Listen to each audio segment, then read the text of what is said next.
Hi. Hello, welcome everyone. Hope you all can hear me and see me. Hey, Ben. Hello. Yes, I can hear you. Okay, can you hear me? I can hear you. I can hear you. Can you see me? Yes, I can. Yeah, that's great. Good stuff. Good That's stuff. fantastic. Let me just also say hi to everyone who's joining in right now. Thanks so much for being with us. And just a couple notes. So I can see a lot of you have your cameras on mute and your mics on mute. That's great. That's really helpful.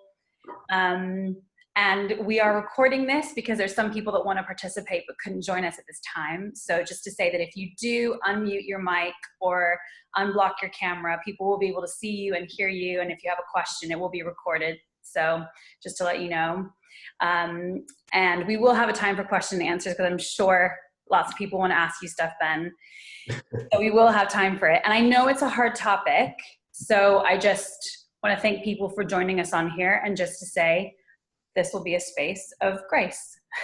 So if we ask a question that we are afraid to ask or don't know how to use the right language, that's okay. We're all here to learn.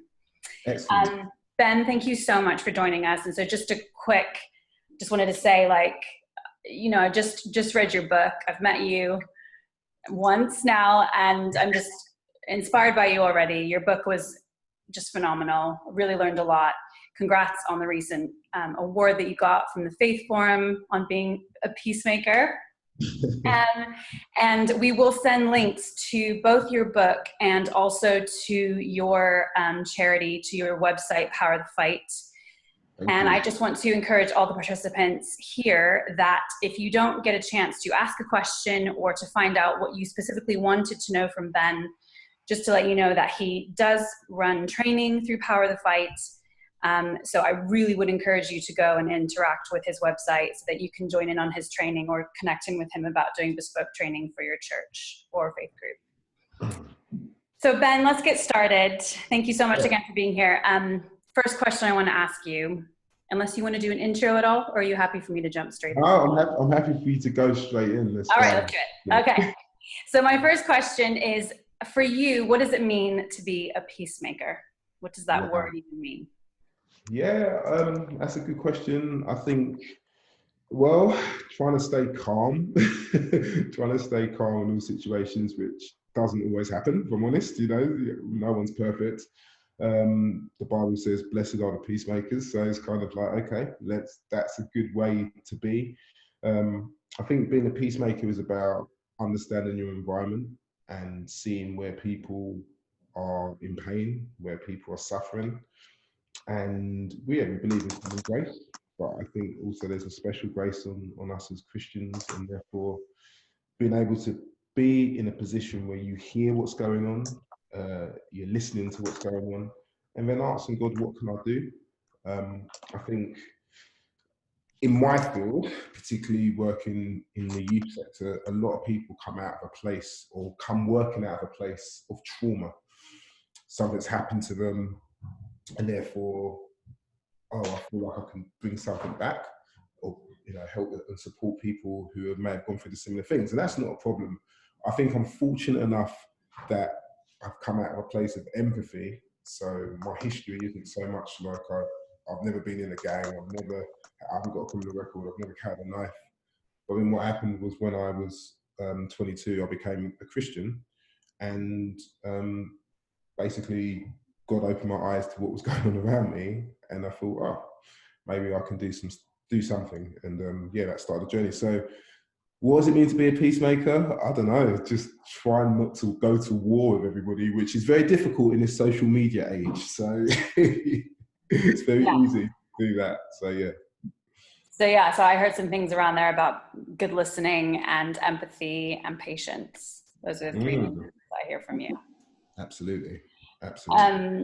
So the book that you wrote, We Need to Talk About Race. Hold on, let me do it. Yeah, because I have the old version, but you have the new version. Yeah. Oh, you got a limited edition one. That's gonna amazing. One day. Yeah. Yes, good. Such a phenomenal book, and in there, the kind of peacemaking that you're addressing, such an important one, is around racial reconciliation. So I would just love for you just to share a bit about what your lived experience of racial reconciliation is, having, like you said, grown up in South London and now living there, working in a church. So, you know, a very multicultural place to live. What does racial reconciliation look like?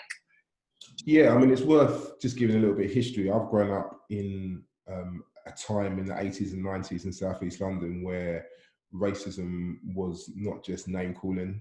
It wasn't even just what we would now call as structural, even the hidden stuff. It was blatant, we want to kill you because of the colour of your skin. I grew up at a time when a young man, Stephen Lawrence, was murdered. And I always have to say, young man called Stephen Lawrence because I was doing a talk recently and to some Goldsmiths University students, and I've realised that maybe 90 out of 100 of them didn't know who Stephen Lawrence was, and it just goes to show that 25 years, goes very quickly since he was murdered. But that was near my school. A lot of my friends knew Stephen, and therefore for me, the experience of racism was life-threatening. So you then move into the stuff which is a little bit less obvious. Some of the stuff which the discrimination. I was just talking to someone about this today, actually, just the misconceptions and the blatant kind of racism which we even experience at school, where your teachers would make an assumption, like, well, where you get that generalization from. So racial reconciliation for me, again, comes back down to, are we prepared to face our own biases? Are we prepared to look at our own experiences? Are we able to deconstruct what we've learned and the generalizations, stereotypes we all have, the implicit bias that we have? What are we prepared to kind of look at that stuff and say, not all of it is good, actually. It's things we all got to undo. And I think particularly in the hyper-diverse communities, we've got to see whether or not we can do a better job than currently I'm seeing, actually, even with some of our politicians. So it's complicated. I think it's easier when you're talking biblically. I think when we're talking what the Bible talks about, Christ came and this dividing wall between us and the Father, he came and was the great reconciler. And therefore you look at that and think, well, okay, we can do our own mini versions of that every single day as Christians. But racial reconciliation is going to require a lot more. We've got to have some honest conversations, hence the reason why I called the book We Need to Talk About Race. I think we've got to talk about power structures. And I think we've got to look at honestly where we're at and not be afraid. I think if we are going to, as a church, look at race reconciliation, we can't be afraid to look at some really good books and theories and studies outside of the church. Because there's lots of, I feel like we're quite behind this particular issue and the rest of the world are ahead. There's 20, 30 years worth of study out there. The only difference is that we can, in terms of forgiveness, we know what that's all about as Christians. So yeah, I think it's about listening. I think it's examining our own hearts and also working out how much power we want to put down. Because racism is always about power structures. Those in power discriminating against a minority culture. So we've got to look at power structures, which is not easy because nobody likes to give up power. So there you go. And have you seen, like in your own church, your own context, when you have seen reconciliation take place, can you tell me like a story of something where you have seen progression or reconciliation? Yeah, I've seen it on micro and macro levels, actually. So I suppose if you've been in church long enough, you will definitely have experienced some type of conflict in some shape or form. Whether it's somebody sitting in my favourite seat to the point where, I didn't get invited to that particular event or something like that. I think when it comes to race, I talk a little bit about it in the book, where some people would say, that's not racism, that's just banter, or that's just, you're taking that a little bit too seriously, which is known as like a microaggression. It's those things where we don't necessarily think it's a big deal unless you're the person who it's coming to and it's happened on a frequent basis. So I think a lot of the times I've seen like those microaggressions where people feel othered, feel excluded, whether it's you keep mistaking my name, whether it's I'm not seeing people of color in leadership positions, or they're in a particular serving role all the time. I'll talk about in the book where just kind of those cultural missteps where some people have touched black women hair, and just to say it's not everybody who would find that a big deal. So there's some black women who won't have a problem with white people touching their hair, but I've experienced where some black women have felt really kind of like, why are you touching my hair, kind of thing. And even with my own children, I'm surprised the amount of times I'm walking with my kids and people just automatically just want to put their fingers through my kids' hair. It's these little things where you're like, well, I wouldn't do that to you and I wouldn't do that to your children. So, but then on a macro level, I've seen churches take on kind of this real mission to try and be more racially inclusive. And what I have seen is that they've done a whole kind of sermon series. They've decided to break this down into kind of small groups. They're speaking about this from the front. They're trying to make sure that it's not just lip service, and you're seeing this multicultural, multi-ethnic leadership team, particularly in a hyper-diverse setting, such as South East London, for example. And I've seen over like maybe 10 years, churches which were particularly monocultural. And just to be clear, if you live in somewhere where there's no people of color, I'm not suddenly expecting God to do a miracle and suddenly wow, there's black people.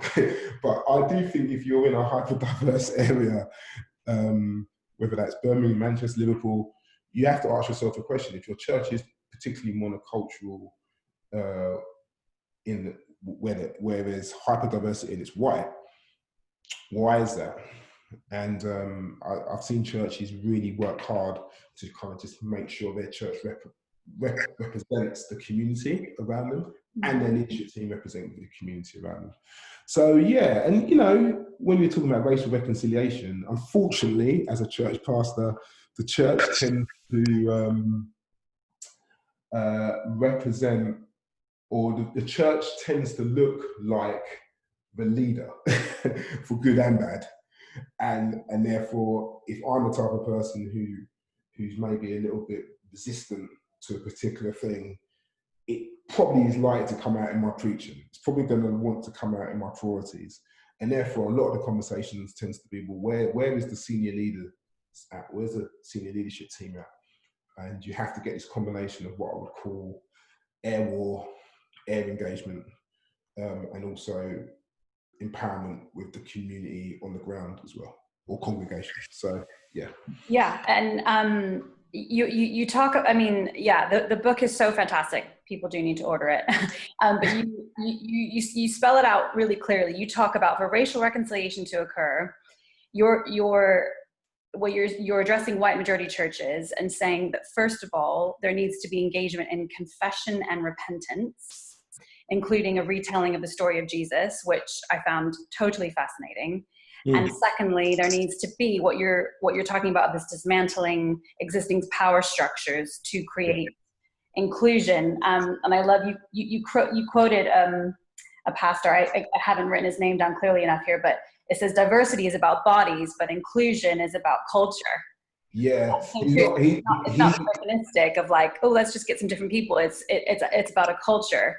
I'd love for you to talk about those two things, about the confession and repentance. Yeah, which is huge. I don't know that we're there yet. And second, like dismantling power structures. Yeah, I mean, repentance and confession, I just don't think anybody's that great at in any context. I mean, we're just, regardless of whether it's race or anything, I don't think it's a classic thing that we do in this Western world very well. But I think, what it's like. I was in a situation recently where there was, let's just say, a conflict, and I had to make a decision very quickly whether I was going to address it and acknowledge where I was wrong, or even though there's pride, do I let it linger? And pretty much very quickly we can, you speak to the people, you find out what's going on, and then you move on. I think the problem is that we've got such a legacy of racism, which is not just about the individual, like me and you might have a problem. There is literally years, hundreds of years of things which have resulted in where we're at today. So it does make it a little bit more complicated. And some people would argue, well, why should I be sorry for something which I wasn't? Why should I be sorry for the transatlantic slave trade?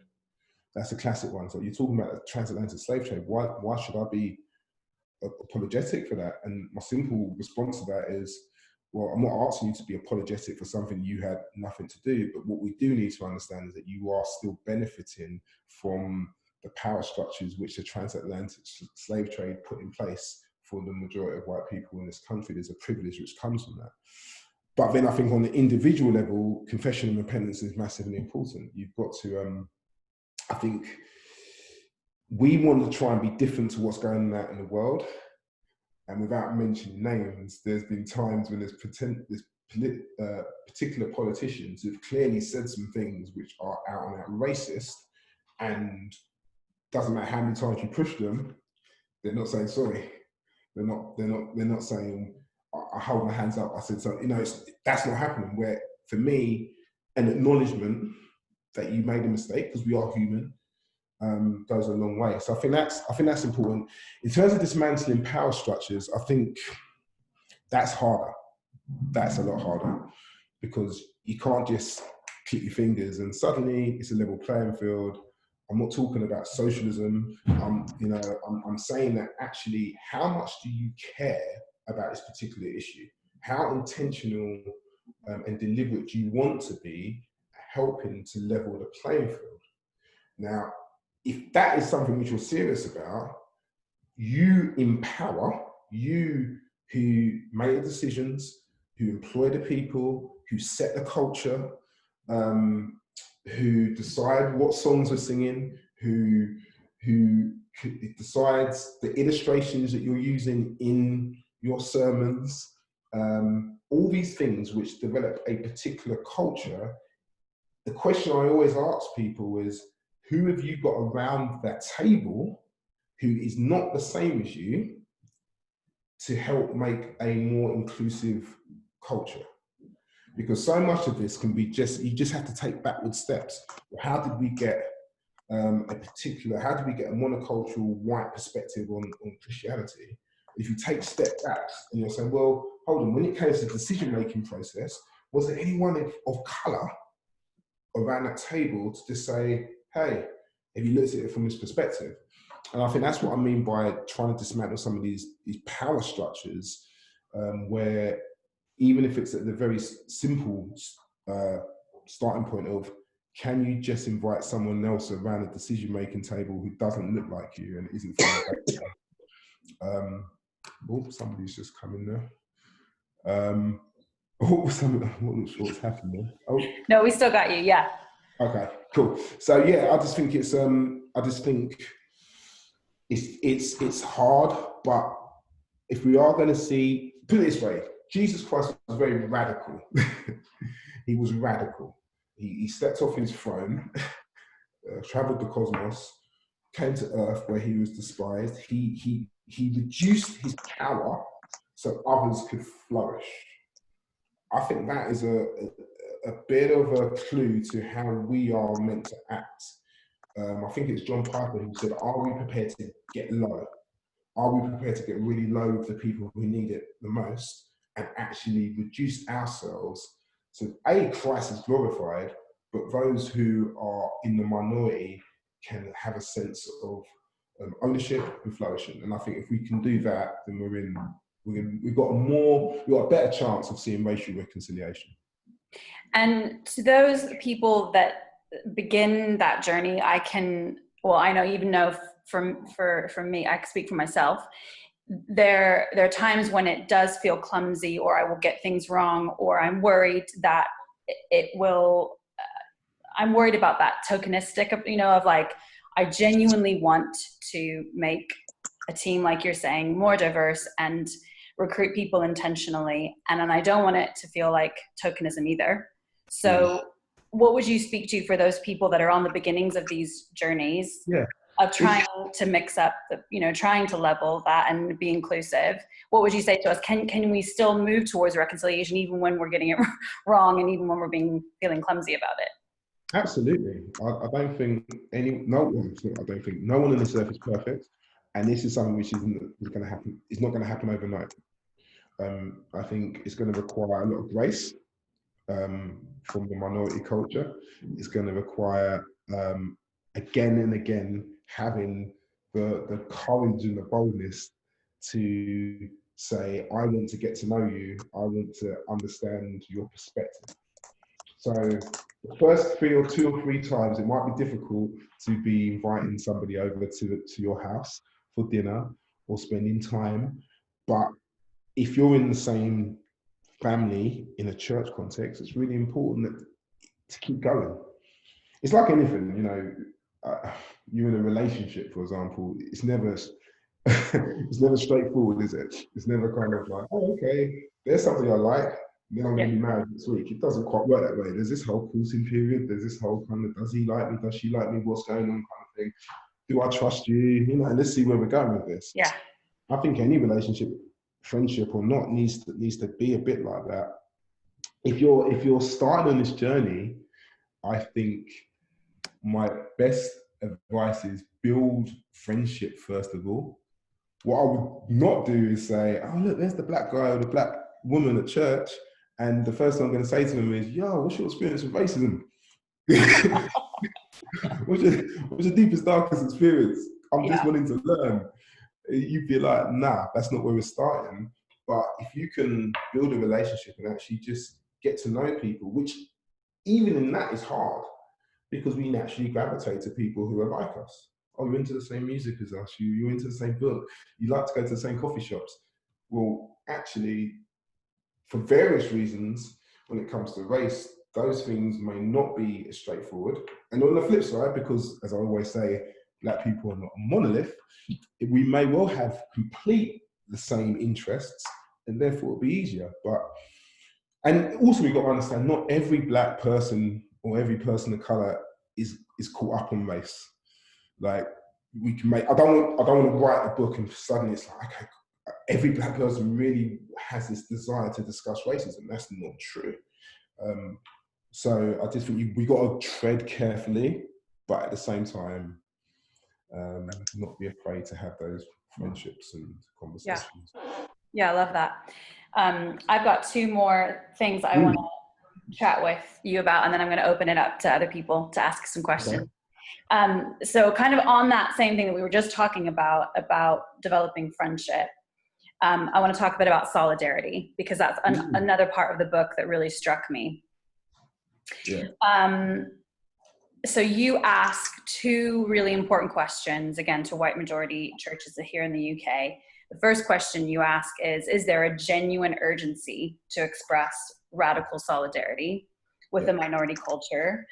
The second question you ask is, are you brave enough to engage with minority culture issues? Are you ready to stand with your black brothers and sisters and create spaces for them to be heard, included, and integrated? I really absorbed those 2 questions. And I'm in the past week, I've been struck by 2 things that I'll just throw into the mix here. One, there's this African-American activist who's a Christian in the States called Christina Cleveland. And she talks about how this past year, as a black woman, she actually started saying no to a lot of requests from white majority churches to come into that space and please come and help us understand. And she was actually saying, no, I'm not going to, because I'm not going to be that role. She wanted to feel genuine solidarity, and she didn't feel it in that. Second thing I want to say is, there's also an activist, a white American man called John Huckins, who says that he believes from the American church point, why we sometimes get it so wrong is that traditional Christianity in the Western cultures hasn't been great at understanding solidarity because we're constantly looking for platforms. And he's saying that genuine solidarity is when you don't actually get to have a platform necessarily. It's not seeking a position of power, it's seeking a position of service.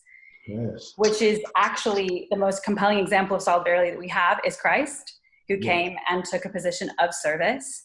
And so my friend John in the States was saying, I am a white man. I need to beware of trying to seek solidarity that accumulates platform. It's about giving service. Yeah. So I have all of these things like buzzing around my head this week about solidarity, but I'd love for you just to speak and just to remind people those two questions that you asked us is there an urgency in our churches to have radical solidarity? And secondly, like, are we ready to stand with our brothers and sisters that are people of color? Yeah, I mean, I think the urgency will come from different sources. So, you know, you take the Bible and you take what it says in Isaiah 1:16 about we are to be about justice and about the immigrant and the widow, and those famous verses in Micah talking and encouraging us to fight for against injustice and various other verses. So there's a biblical mandate about the urgency we should have as Christians. That's one source. But I think the other source is just what's going on around us in the world. And what's going on around us in the world, particularly in this country at this particular time with the politics, every single day at the moment, we are seeing more and more racial rhetoric, which is actually really scary. There are some things which are being said, and I'm not sure whether I'm heightened to it, I probably am, but there's some things which I'm seeing where you know, we're talking about racial eugenics, and we're talking about, you know, immigration being not just spoken about. We're talking about this. We're talking terms which have been a little bit too familiar to some things which have gone on in our past, which are quite dark. And what I'm not seeing, and I've always said this, I'm not seeing enough Christians, white Christians, saying that isn't biblical or that's not Christ. So that's what's breaking my heart. I'm like, well, are we serving the same Christ? Because maybe I'm just hearing things differently, but some of these people who are saying this stuff will claim to be Christians. So I'm like, well, okay, if my white Christian friends are silent around this stuff, I can only come to one conclusion, that you agree with this. Now, that's not fair, because what I will hear from people is like, well, I want to say something, but I don't know what to say. And that's a completely fair comment, except as a black Christian, I don't want to be second guessing my white Christian friends and my white Christian family. Are you down with some of this racist language which is being said by some of our most famous politicians or whatever it is? We also got to understand that the reason why there should be an urgency is because it's trickling into everyday conversation on a street level as well. Since the vote for Leave or Remain, there's been an 80% increase in hate crime. A lot of that is racial crime. So we got to understand that on a street level, from a person of color perspective, we don't feel as safe as maybe some white people might do. Again, where's the urgency? Where's the solidarity? So that's why it's massively important for me. Are we ready for it? I think sometimes you just got to jump in the river, haven't you? Obviously, it would help if you can swim. But there's a moment of like, oh, can I, should I, can I? And ultimately, I think I'll put somewhere in the book, I say that the risk levels are a lot higher for us than it is for white people. And therefore, we do need, what we don't need is white saviors, what we need is white allies. Now, that's a bit of a contentious point, because some black people will be saying, well, we don't need any white anything. Actually, as black people, we can deal with it and we can work. And I can see where some people are going with that. But I think in the body of Christ, when we're trying to create unity, we're going to need everybody to support everything. And even though there's some things which as a man, I will never, it's unlikely that I will go through certain things that a woman could go through. Multiple things, which I'm sure you can imagine. Doesn't mean that I can't stand in solidarity. Doesn't mean that I can't say, well, you know, actually, I'm going to defend my sister in Christ, or even if you're not a Christian. So I think we've got to be brave and stand up where we see injustice. And I talk about the difference between social welfare and social justice. I think we're very good at social welfare. Someone's hungry, let's feed them. Food bank. Someone's in debt, let's go and give them a cap. Cool. that's good and that's not wrong. Jesus did that. People were hungry, he fed them. But there's also these structures, these racial structures, these structures which are all about injustice, which cause the social welfare problem in the first place. And I think as Christians, we've got to get better at tackling those structures, which have been here for hundreds of years and are very obvious. I'm not sure we're equipped to do that, but we need to get better at it. And Jesus does that. He challenges Herod. He challenges the Pharisees. He challenges the people in power. He speaks truth to power on a regular basis in the Gospels. We got to get better at that as well.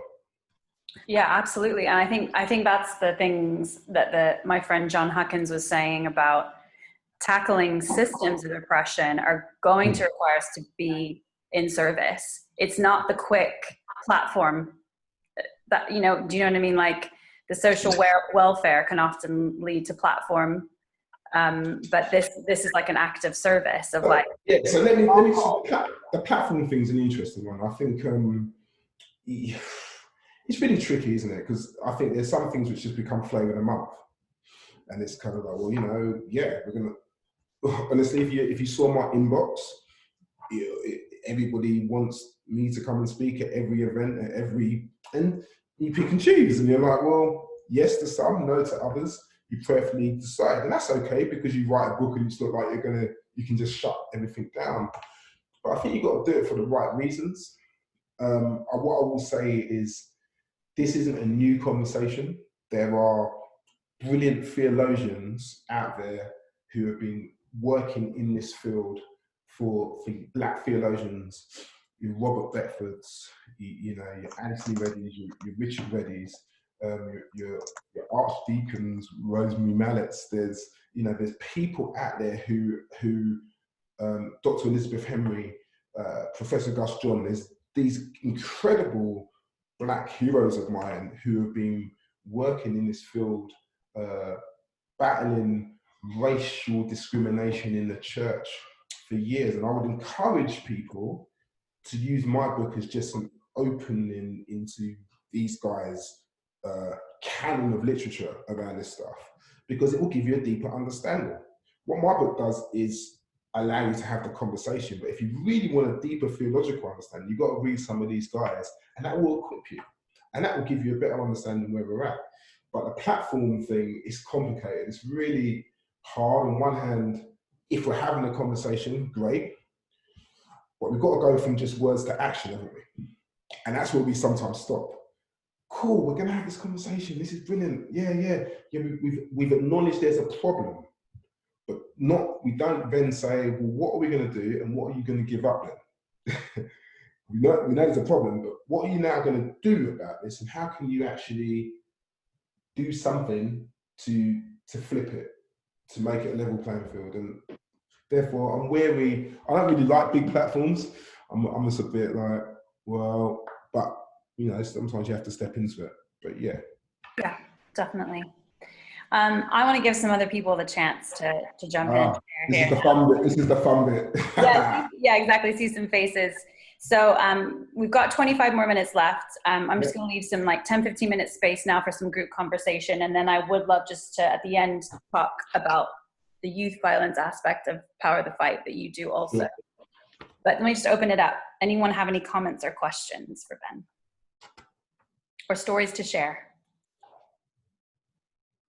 Make sure you unmute your mic. I want to see everyone's face as well. Come on. Yeah. Brian, I can't hear you, but if you can unmute your mic or maybe type. Yeah, if you're on, yeah, I can't hear Brian either. Can you unmute your mic?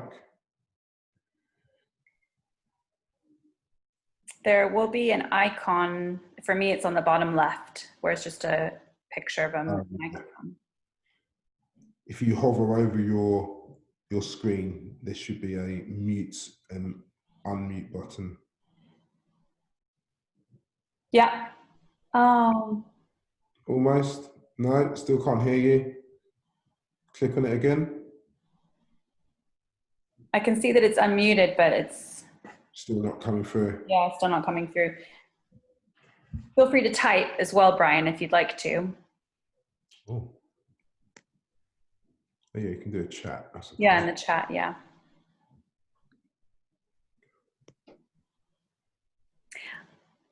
While Brian's typing, does anyone else have anything to say or ask?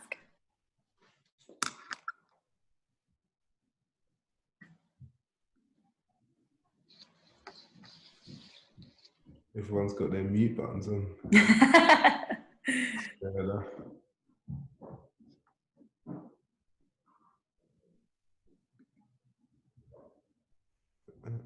But Brian is, yeah, well, we'll just wait for Brian to write his question. Okay. I've actually got another Zoom at 5 o'clock. So just to be okay. Amazing. Yeah, right on the, yeah. It's very tight today. I apologize, but yeah, no, I have to do part 2 anytime you want. This to be. Yeah. Oh, here we go. Yeah. Writing paper on inner peace out of action. How can inner peace help in your work? Gosh. Yeah, that's a great question. I mean, I think inner peace has stopped me from doing a lot of silly things. And I think inner peace, if you're talking about maybe the spiritual disciplines, so for me, what helps with my inner peace would be definitely solitude. I think that makes a massive difference to me. So just having a little bit of space daily to just try and block out all the stuff which is being thrown at you, especially on social media, because everyone's an activist on social media, aren't they? So everyone's got something to say. And therefore, to try and cultivate some space. It doesn't always happen. I've got 3 children, so, you know, that makes it a little bit harder. But yeah, so I think that helps. Yeah, silence. And just prayer. Prayer is, man, I'll talk about that in the book, actually, in the final chapter, that I think we can underestimate prayer in this situation, that it can just be like activism. It can just be activism. And, you know, there's plenty of times in the Bible where Jesus just retreats and goes to the mountains and just listens to his Father. And I think for both those who are white and those who are of color, when you're dealing with this situation, we've got to understand that it's actually demonic. There is, like, when we talk about racism, it is such a deep sin. It's so it hits you on every single level. It hits you on a sting of the immediate, oh, someone said something, or you see something, or you keep seeing something. But then it's also legacy as well, of all the things which have happened in the past, which has resulted in us being here. So it's a very complicated sin on multiple levels. So I would say, if we are going to really get involved in this, if we are in the peacemaker mode of thinking around racism, we have to be really prayerful in how we go about this, I would say. Yeah, I love that. Yeah, I really, really love that. Does anyone have any other, you're welcome, Brian. Does anyone have any other questions or comments or anything to share around experience in this? You guys are quiet. I like it. A lot quieter than our last Zoom. Okay. But like I said, it's a big topic. No, it's fine. That's all right. Well, I definitely want to talk about Power of the Fight as well. Yeah, go for it. Yeah. So if anyone does want to interrupt me, feel free. But first of all, please share a little bit about what Power of the Fight is. Yeah, sure. So Power to Fight is a charity we launched January this year. The aim of Power to Fight is to empower communities to end youth violence. It was set up, as I said, this year, but I've been working in this field for 20 years, the field of youth sector, youth violence, community safety teams, youth offending service, charities. And in 2016, when I was about to launch Emmanuel Church, New Cross, we had two murders. We had a young man called Myron Yard was murdered in April. And Myron was somebody I've known since he was 1 year old. He was 17 when he died. And at his eulogy, at his funeral, his best friend gave a eulogy. And 6 months later, his best friend Leon was then murdered in Peckham. So we had this collective trauma which was going on in the borough. And I felt God strongly say to me, he wants to mobilize lots of different institutions to be part of the solution, particularly faith groups and particularly the church. So very simply, I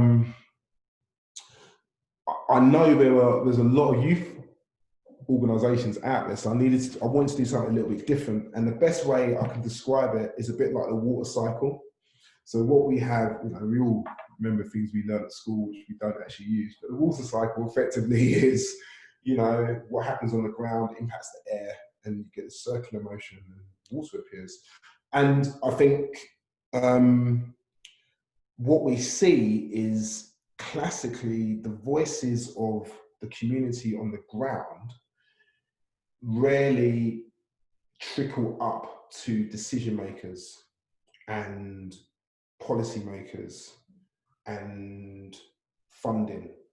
And what we wanted to do is change that. We wanted to listen to what's going on the ground, equip and empower those on the ground, get those messages up to the top, and then make sure whatever's decided goes back into the community, and then you get this kind of co-designed, co-produced response to youth violence. So the four things that we do, we equip and train anybody who's front-facing with this issue, and we've got some of the best practitioners in the UK who are now helping us to deliver workshops. So you go on our website, we've got things like contextual safeguarding, specifically around violence around girls and women, county lines, trauma, mental health, media, all types of things, and these are delivered by some of the best practitioners in the country. The second thing we do is that we create resources such as what we call Power Talks, which are like our podcast, video casts, where we interview some very interesting people who will take you beyond the headlines, which you will see in the tabloids of youth violence, and go very much deeper into the response and best practice. We build connections. So as I said, we are an organisation which engage on the ground, but we also engage at quite a high government level. So we sit on the Mayor of London's Violence Reduction Unit, and we do all manner of things, engaging with like the Home Office and Youth Violence Commission and stuff like that. And then finally, we help and support families as well. So this year we've supported 6 families who have lost loved ones to youth violence. Just to say, when it comes to the workshop, since January, we have delivered to 3,000 people between January and now. And but yeah, with the family side of stuff, we're specifically helping them financially and counselling and supporting them. But we're also looking to develop what would be known as the first trauma therapeutic service, specifically around gangs and youth violence and anyone who's been impacted by this issue. There are obviously therapeutic services out there, but not specifically with this issue. So we're hoping to pilot that next year. So that's some of the things that we do. I've seen another question come up, but that's pretty much what we do around Power to Fight. Yeah, and it's a phenomenal charity. And for anyone interested in that topic, they should definitely go and visit your website. Because Rooney just asked a question on the racial reconciliation, but just on the top, my question to you about the youth violence is, I think definitely, because I don't know where everyone's lives who's on our Zoom call, but for, you know, for me living in London, and it can feel like it is in the news quite a lot of, there's a lot of youth violence happening. And so when we talk about wanting to be peacemakers and wanting to be activists, this is obviously a conflict that is happening a lot in London.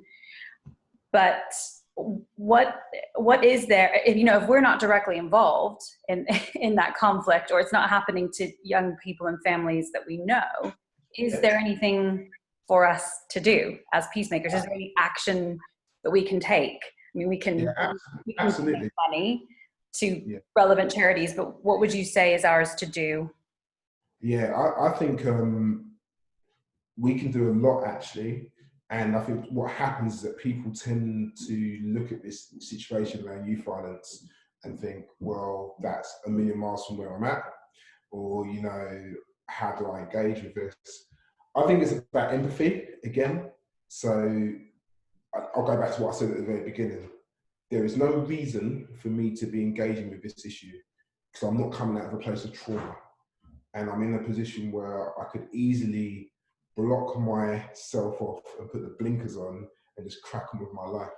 So what that means is that if I can get involved in this issue, anybody can. Now, that means on an individual level, you might want to engage with your local authority and ask a simple question of, well, what is your serious youth violence strategy for this borough?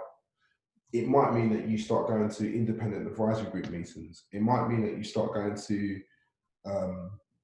safer neighbourhood team meetings or stop and search meetings, going to council meetings, going to your MP surgery, volunteering as an appropriate adult.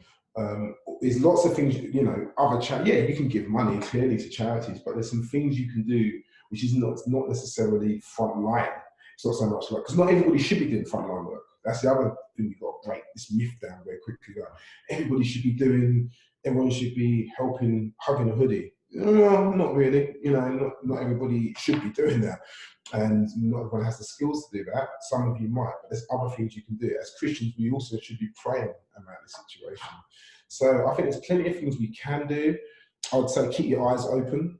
I'd say this is not just a plug, but definitely check our power talks, because when you look at our power talks, you get a better understanding of what's actually going on. And that's what they're there for. So there's multiple things you can do. I love those steps. Thank you, Ben. Ruini, I want to have you ask your question, and then Brian also has a question. So go ahead, Ruini. Or Bren, could you read it on her if she can't unmute? Yeah, I'm just noticing it says private, so I don't know what that means, whether you want me... Yeah, no. Yeah, so Ruini, you're okay? Yeah, again, I don't know why. Yeah, don't know why we can't hear you, but... Okay, cool. So I'll just read this out, okay?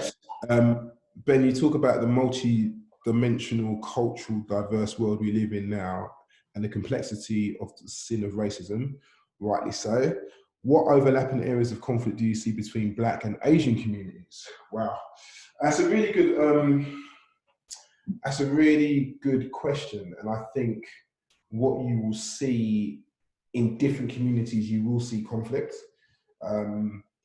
So I know for some of my family members growing up in Southeast London, we're talking like in the 60s and 70s and 80s, there would have been some conflict between different communities and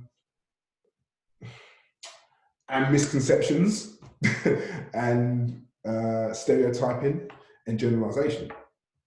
So, but I think we've got to be really clear what we mean by racism, because I think what you sometimes pick up is, well, you can have reverse racism, or what about when Black people or people of color are racist to White people? And it's like, I just don't see that as racism, because racism is about the majority culture with the power structures being having a discriminate attitude towards the minority culture, and therefore, because most people of color are in the minority, it's about power. But what we can do, we can have prejudices against like black people can have prejudices against white people, and we can have prejudices against different races. But I think when we talk about racism, we just got to be careful what we mean by that definition.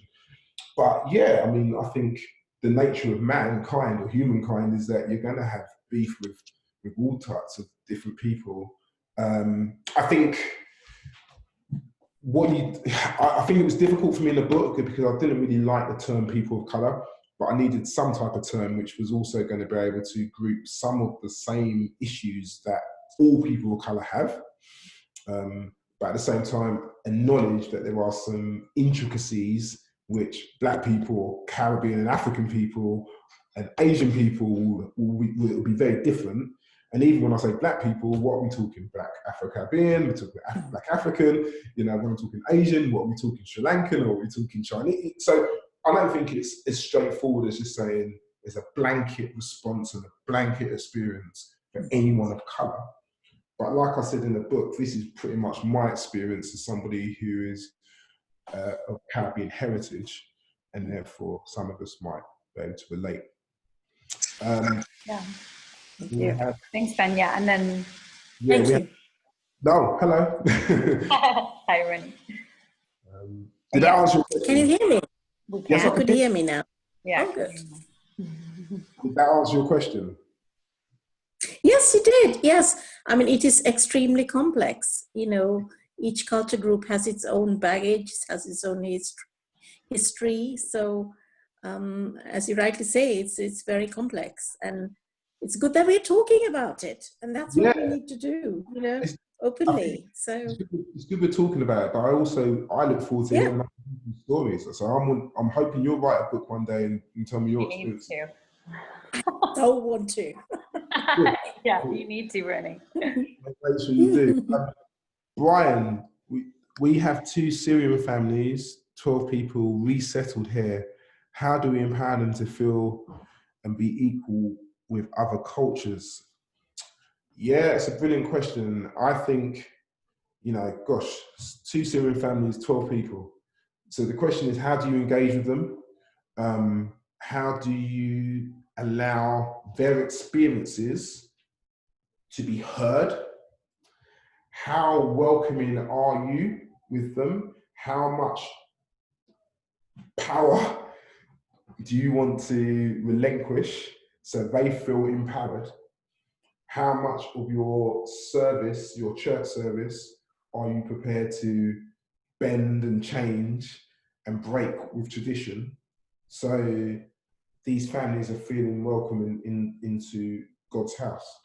And I think that is something which we should all be thinking about, regardless of, on multiple different equality questions. But I think if you want them here for the long term and you really value and love them like you should do, you might want to start thinking about how you integrate them. It's like, it's one thing to say we're diverse. I say this a lot in the book. Diversity is one thing, but actual integration, being inclusive, doing life with these families, I think that's a really important, that's another level. We can always put these families on our website and say, look how diverse we are. Woo, we got Syrians. But in terms of, well, do these families really feel loved, appreciated, welcomed, part of the decision-making process? Are we maybe taking on some of their traditions in our church context? Are they invited around the table when we're talking about next steps, sermon series, Christmas service, Easter service, small groups, connect groups, mission?